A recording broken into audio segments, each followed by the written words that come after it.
ഇല്ലില്ല, സാധാരണ നോർമൽ കൊച്ചിക്കാരൻ അല്ലെങ്കിൽ നമ്മുടെ ഇങ്ങനത്തെ എന്തായാലും ഇങ്ങനത്തെ ഒരു കഥ ഉണ്ടെങ്കിൽ മാത്രമേ ഇങ്ങനത്തെ ഒരു ക്യാരക്ടർ ഉണ്ടാവും. അപ്പം അതിലേക്ക് തന്നെ ആ ക്യാരക്ടർ വേണമെന്ന് ചിന്തിക്കാനും അത് ചെയ്യാനുള്ളൊരു ചലഞ്ചിങ് ആയിരുന്നു. കാരണം എന്നാൽ സൈഡിലേക്ക് നമുക്കാണ് പിന്നെ ഒരു ഓണത്തിനൊപ്പം വൺ ഹാപ്പി ആയിരുന്നു. ചില സമയത്തുള്ള നോട്ടങ്ങളൊക്കെ നമ്മൾ ഞെട്ടിപ്പോകുന്ന രീതിയിലുള്ള തീർച്ചയായിട്ടും അതുകൊണ്ട് എനിക്ക് കൂടുതൽ അഭിനയിക്കേണ്ടി വന്നില്ല ചില സ്ഥലത്ത്.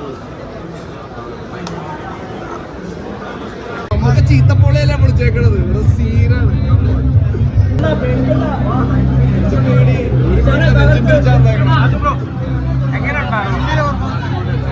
നിങ്ങളല്ലേ പറഞ്ഞത്, ഞാനാണ് പറഞ്ഞത്.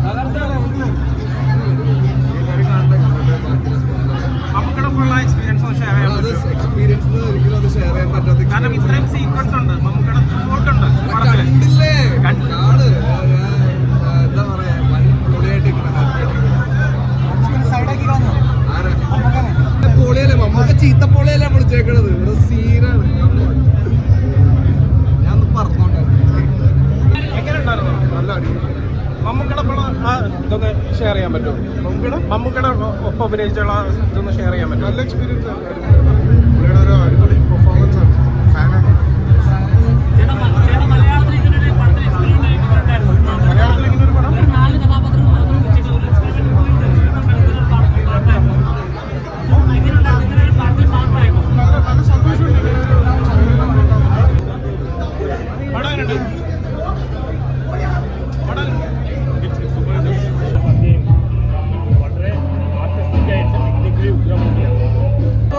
എൻഗേജിംഗ് ആണ്. മമ്മൂക്കാന്റെ സൗണ്ട് മോഡുലേഷൻ എന്റെ അമ്മോ, ഈ ഏജ് ഓഫ് മാഡ്നസ് തന്നെയാണ്. ഏജ് ഓഫ് മാഡ്നസ് സെറ്റ് പടം, സൂപ്പർ. ഫസ്റ്റ് ഹാഫും ഇൻട്രോ, മമ്മൂക്കാന്റെ ഇൻട്രോ ഒക്കെ വേറെ ലെവലാണ്. Super super.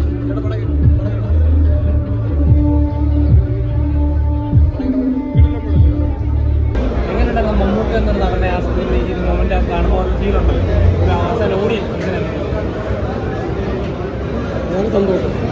മമ്മൂക്ക നമ്മൾ ചിന്തിക്കുന്നതിനേക്കാളേറെ അപ്പുറത്ത് ഉയരത്തിൽ നിൽക്കുന്ന ഒരാളാണ്. അതിഗംഭീരമായിട്ടാണ് പെർഫോം ചെയ്തത്. ഇല്ലില്ല, ഡയറക്ടർ വളരെ കോൺഫിഡൻ്റ് ആണ്. രാഹുൽ ഞാനായിട്ട് ആദ്യം ഡിസ്കസ് ചെയ്യുമ്പോൾ തന്നെ ബ്ലാക്ക് ആൻഡ് വൈറ്റ് എന്നുള്ള ഉറപ്പിച്ചാണ്.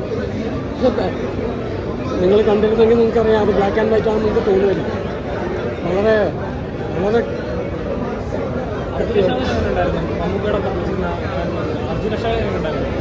അർജുൻ വളരെ ഗംഭീരമായിട്ടുണ്ട്.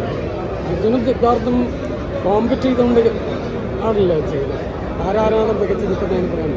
ഇതിൽ ഒരു വ്യക്തി എന്നല്ല, ഹോൾ ടീം, മ്യൂസിക്, ഫോട്ടോഗ്രാഫി, എഡിറ്റിങ്ങിലെല്ലാം വണ്ടർ.